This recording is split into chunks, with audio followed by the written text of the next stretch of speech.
Something's got to give with this supply chain malware. The latest victim, as of this morning, is actually GitHub themselves, which is ironic because GitHub actually owns NPM, and both of these are at the heart of some of the biggest malware campaigns that we've seen in years that just show no signs of stopping whatsoever. So what do we know about this GitHub breach? First of all, we saw that the threat actors, Team PCP, which are behind the NPM PyPy worms that we are just chasing right now, the latest version of which is called Mini Shai-Hulud. Shai-Hulud, the worm from Dune, is Mini 1 because when it first started, it was smaller than the first iteration of this worm. It's hard to still continue to call this Mini Shai-Hulud, by the way. And the threat actors put up on some breach forums that all of GitHub.com's source code was for sale. They were saying they would take about $50,000 for around 4,000 repos of GitHub's code. This was the first that we all saw of this potential hack. And then GitHub came out on Twitter and said, yes, we're aware of the claims and we are investigating.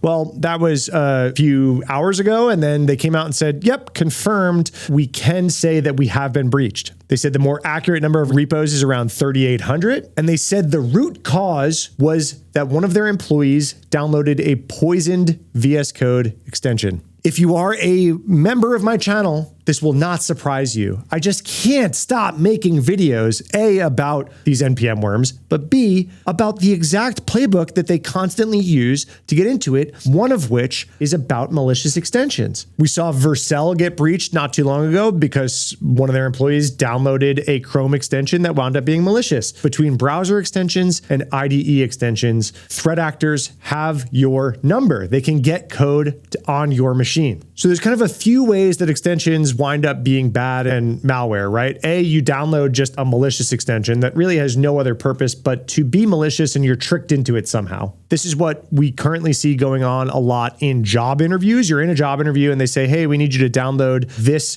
IDE extension in order to proceed with the coding part of the exam. And that's actually just malware. And because you're in an interview, you'll do anything they say. These things are targeting specifically the cryptocurrency world, and the extensions that they get you to install are very related to Ethereum and stuff like that. One of the other major ways is the otherwise legitimate extension turning malicious. And there's a few ways that that can happen. One, these extensions go up for sale, right? The developer's trying to make a buck and exit the game. They put them up for sale. The threat actor acquires the extension and they're just buying access to your machine at that point if you are a user of that extension. Sometimes this is on the order of magnitude of hundreds of dollars, right? So this is very, very cheap, broad access to a lot of people. But that's not what happened this time. What happened this time is, well, in the official news coming out from GitHub or any of the news sites, they haven't named the extension, but we think the highest likelihood of the root cause extension is this NX console one. And Jeff here is from the team that puts out NX console and NX dev tools. And they said that they're talking with Microsoft, who by the way owns GitHub, who by the way owns NPM. And Microsoft said that they have evidence of 28 installs of this malicious version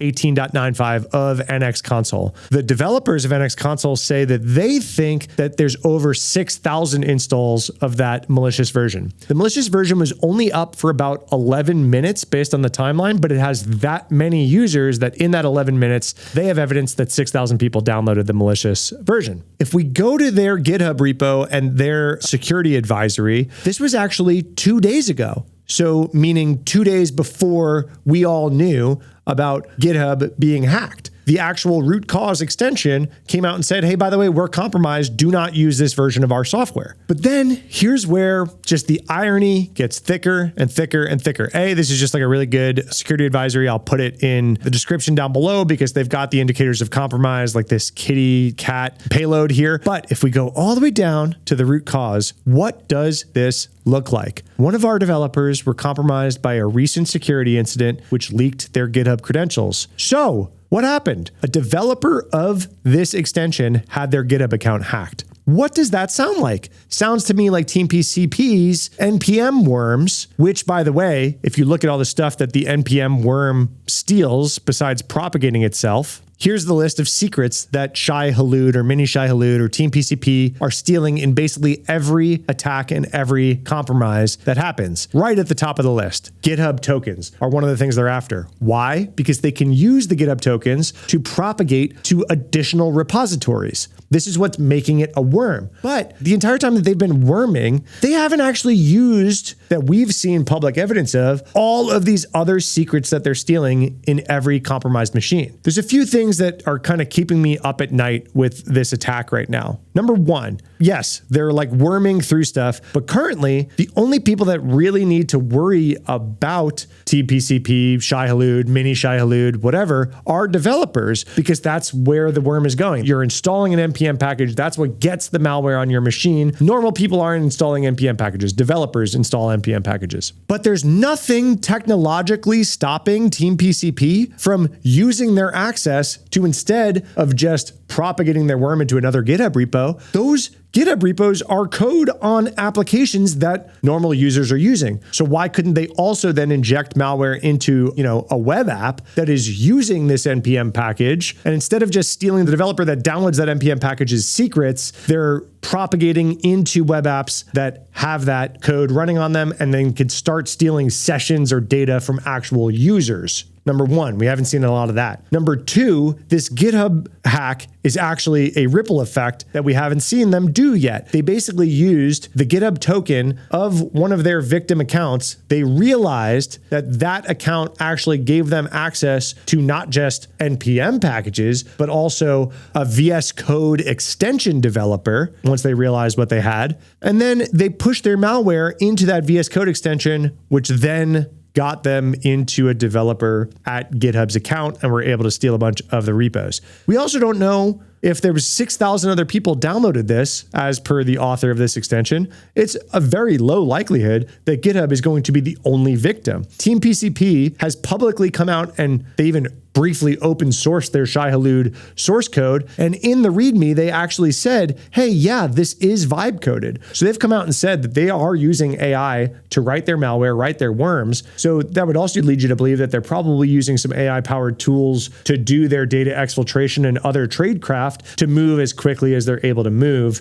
if they only have access for maybe minutes to hours. Because they only have access, meaning to an NPM package that they've published, on the order of minutes right now, right? They're so active, we're all on such high alert that any malware that hits these repos is found within minutes to hours at this point. And then it's what's the speed of GitHub and NPM actually taking that stuff down so more people don't download it. That's one level of how long they have access. The second level is anyone who downloaded it, right? So that VS Code extension was only up for 11 minutes, but a developer at GitHub pulled that down within that 11 minutes. How long was GitHub compromised before they realized that let the threat actor actually exfiltrate those 3,800 repos? And who knows what else they could have done? They had malware on that machine via that IDE extension. There's nothing stopping them from just accessing source code from there. Malware is malware. They could have done a lot more damage, and to not just GitHub. So again, we've been hearing a lot about the NPM and PyPy worms. We haven't heard a lot about ripple effects.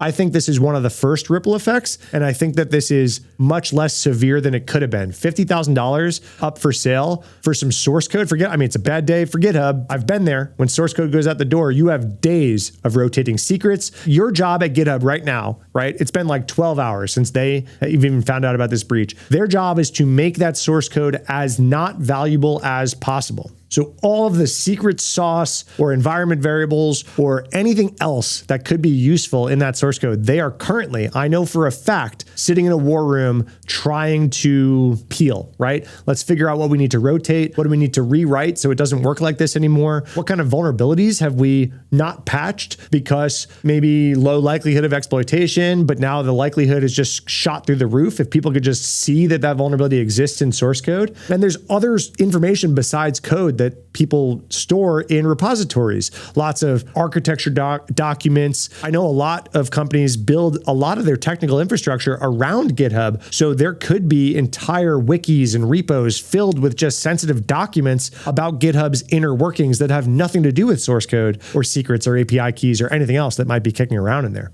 So I could have literally made a video pretty much every other day for the last couple of weeks about these NPM worms. I've already made like 3 videos on this channel about various NPM worms. I think this tipped into the different enough category to start talking about the ripple effects here. But there's 2 other things I want to show before I sign off about what you guys need to actually be doing about it to protect yourself. Number 1, and I've put this in a video before, but Wiz, this is not sponsored. Rami is just a legend. Shay, I don't know you, but Rami is just great blog about how to harden your GitHub Actions workflow. This is one of the ways that these threat actors are getting initial access into various GitHub repos in order to propagate their malware. This was one of the initial attack vectors for this Trivy and Axios malware campaigns. I think Trivy was actually the initial access, and then Axios used Trivy. And I mean, we're still literally right now dealing with the ripple effects of these attacks that started with an attack on this GitHub Action stuff. There are tons of hardening things in this guide, and they have tons of stats of Wiz customers and just like other stuff about code security,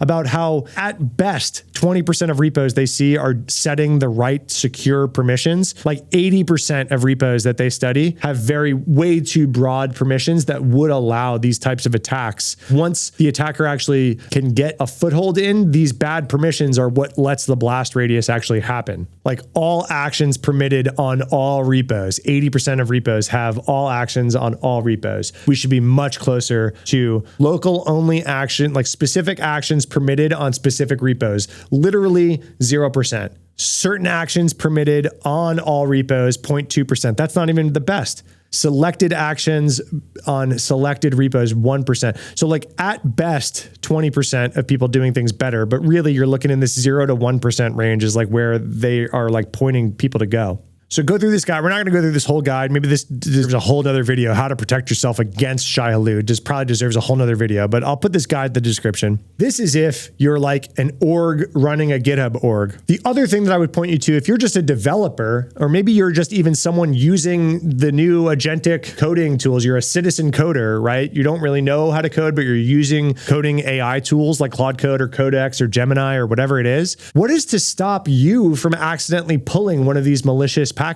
I put a thread on Twitter. I'll also put this in the description below. The thread has some good tips in it. It also has some fire memes in it. But there are a few people that are putting out free, you can call them firewalls, for different supply chain packages that are keeping the malicious packages out. Basically, within minutes to hours of us knowing about malicious extensions, these tools will make sure that your package managers don't pull them. It looks like Datadog has a pretty popular one. Kaido has a pretty popular one. And then this thread actually talks about socket security puts out. It's called SFW socket firewall. Looks like you can just install it pretty easily like this. And then my question to socket was, great, you could install this, but then how do you make your AI agent actually enforced to use it? And it looked like you could even alias, right? You could just alias PNPM or NPM and pip to use SFW or any of the other free open source firewalls that are in this thread. And then if you want to take it a step further, it looked like a popular recommendation in this thread was to use hooks. This is like things that are built into all the major coding agents now. You could say there's like these pre-hooks and you can enforce your coding agents to actually use PNPM or SFW or Kaido or Datadog instead of just, the raw NPM install stuff. I officially put this supply chain stuff up. I've been saying like everyone's top priority is help desk phishing, voice phishing, SMS phishing. If you don't have an answer for what the big cyber criminal groups like Scattered Spider, Lapsus, Shiny Hunters are doing, go look at their playbook. They're telegraphing their playbook. They're screaming it from the rooftops what they do to hack companies. I've been saying forever, that's priority number 1. If you don't have that solved, literally nothing else matters. They're bypassing EDR. They're bypassing 2FA. They're just calling your help desk, getting all these things reset, going around them and doing whatever they want to do. I'd say this is inching into tied for first place priority in terms of understanding how your software supply chain and your dependency management is not pulling down malware.